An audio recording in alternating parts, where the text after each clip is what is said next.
Hello and welcome to another episode of Cyrils Brettspiele. My name is Nils, and today, in a nutshell, Skyward from Rule and Make, and in the United States from Passport Game Studios.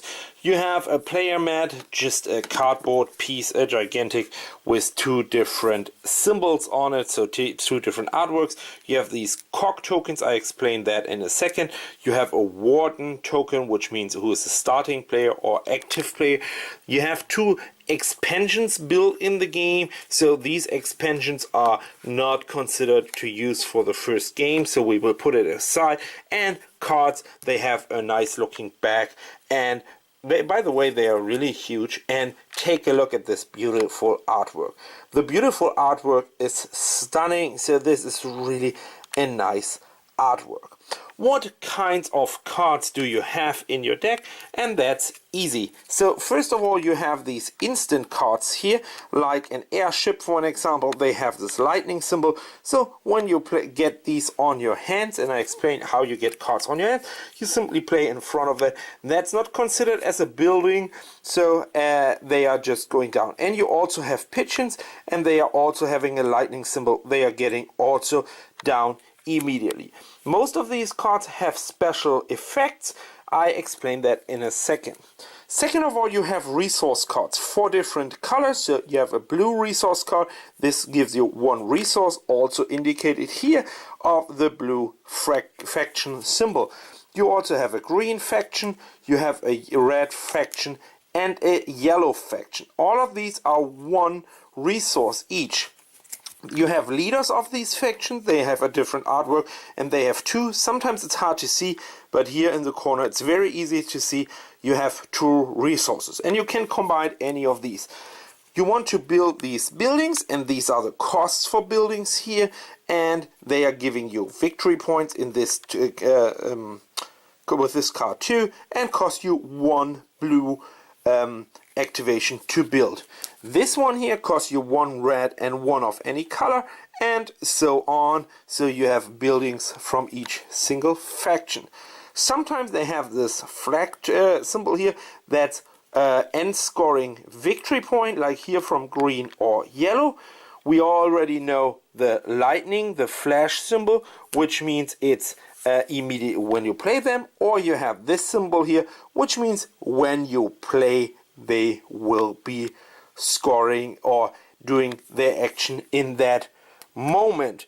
There's one last symbol on it, which is this one, and that is simply, as you mentioned, as you maybe imagine, an ongoing effect. Every time you're doing, you can use that. How do you get this cog tokens? I explain that in a second, but a cog is simply a wild resource. So to build that one, you can pay either 2 yellow and whatever you want for a color. This symbol means any color. You have to spend 3 resources to get it, but you can play, for an example, 1 yellow, 1 cog, and 1 blue, or 1 yellow, 1 cog, and 1 green, or 2 yellow and 1 green. Whatever you want. You can also spend 3 cogs if you want. So how is this game working, and what is the flow of the game? There's a central big stack of cards, and I only take this one here, take the others to the side. And then starting player, which is the warden always, with let's say 4 players, get 16 cards on his hand. 1, 8, 12, 16. So now I have 16 cards on my hand, and I pick take a look at them, and I place them in 4 different stacks. They don't have to be even number of cards, so I can make 4 stacks of 4 cards, but I also can make, if I wish, to make 1 stack of 6, 1 stack of 2, and 2 stacks of 4. However, what I don't want you to do is put all the resources together. So this one would be probably something I don't want you to do, to put 2 pink and a pink building. That looks stupid, so I will split these cards up and place them as I wish. Here's a double resource, so that's probably something I wanted to take minus victory points from these pigeons on it, and feed them with minus points, or even no additional cards here from that one, and probably an airship, things like that. One of these decks also get the warden. Now my left neighbor, so the next player in turn order, can pick the first stack. This is the mechanism of I cut, you choose. So he can pick one stack. Then next in turn order is taking this one. Third one is taking that one. He will become next starting player, and also he get a cock token. This is how you get the cock tokens, and this is then my leftover. So I should not make a really crappy stack. Then I'm getting exactly really crappy stuff. I wanted to make even stacks. After that, we have one round of you can play a card, and playing a card from your hand means you have all these resources on your hand, or the cocks, and then you simply pay for it. So 2 greens, I pay 1 green and 1 cock, and can play down this card. The game is over when the first player plays his 6th building. Pigeons and airships are not buildings.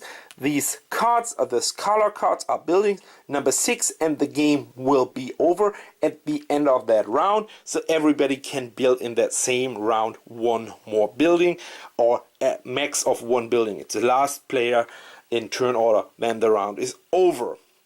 And then you simply count your victory points. As always, like in a nutshell, I wanted to talk about my personal experiences about Skyward. First of all, I really like the artwork. It looks stunning on the table, and since Hanami Koji, I'm a huge fan of I split, you choose. I really like that mechanic in Hanami Koji. It's a great mechanic. And I thought, well, if that is a 4-player version of Hanami Koji, wow, how great is Skyward? So expectations were really high on this game, and when I looked at the artwork, the expectations were even higher for me. And I thought, well, the rules are so simple, let's do it, let's play it once. And we did it, and we started. The first player, who gets 16 cards on his hand, we played with 4 players, he started to read every single card. And he read, and he read, and he read, and he read. And took a couple of minutes before he started to make stacks.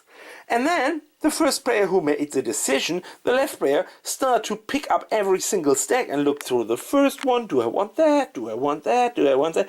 So the first game was really slow, because everybody thought, oh, I have to read 16 cards only on my turn, because you cannot do it simultaneously, and to understand if that is good or not. The rulebook recommendation in the rulebook is definitely the most experienced player in Skyward should be the first warden, which I highly appreciate that they mention it in the rulebook. That is a brilliant way to determine the starting player to reduce that downtime. But at the end of the day, the bottom line is, if you have AP players in your group and they are overthinking the split mechanic and they are taking a time, all the other players sitting there and waiting and talking and have nothing to do. So Skyward is a game that should be over in 30 minutes, maybe 40 minutes, but if you have it with slow players, we also played it sometimes for 60, 70, even 80 minutes. And that's far too long for a game like Skyward. It should be over in 30 minutes. But the fact that only one player gets all the 16 cards on his hand and he is picking, and when that player is a slow player, that could slow down the whole game. So keep that in mind. If you have fast players in your group and they like the I cut you choose mechanic, please try out Skyward. That's really a nice looking game, looks good on the table, is easy to learn, fast to play. But if you play it with the wrong persons, it's easy to learn but long to play and almost nothing to do on your turn. So you have one action, pick one stack, and then build one thing to do. By the way, I forgot to mention that you can get cocks also when you discard 3 cards on your hand at the end of the round. You have a hand size limit of 6 cards, so you have to downsize your hand so you cannot hoard 20 different cards. No, you have to downsize, and you can discard as many cards as you want, and for each single card you get a cock. So that's all Nils is neat and nice, but then if you have 9 cards on your hand because you've got a big stack and you have some 5 or 6 cards from the last round as leftovers in your hand, then you have 9 cards, and if it's a slow player, he has to determine, oh, which 3 cards do I want to get rid of, and it takes again time. And that is something that should not be built in a game these days. Even if I wish Skyward would be exactly what I dreamed of, a 4-player version of Hana Mikoji, I have to say for me downtime was a little bit too long. Sorry guys, that was Skyward from Rule and Make and Passport Game Studios. My name is Nils, Cyrils Brettspiele, and see you next time in a nutshell. Until then, bye bye.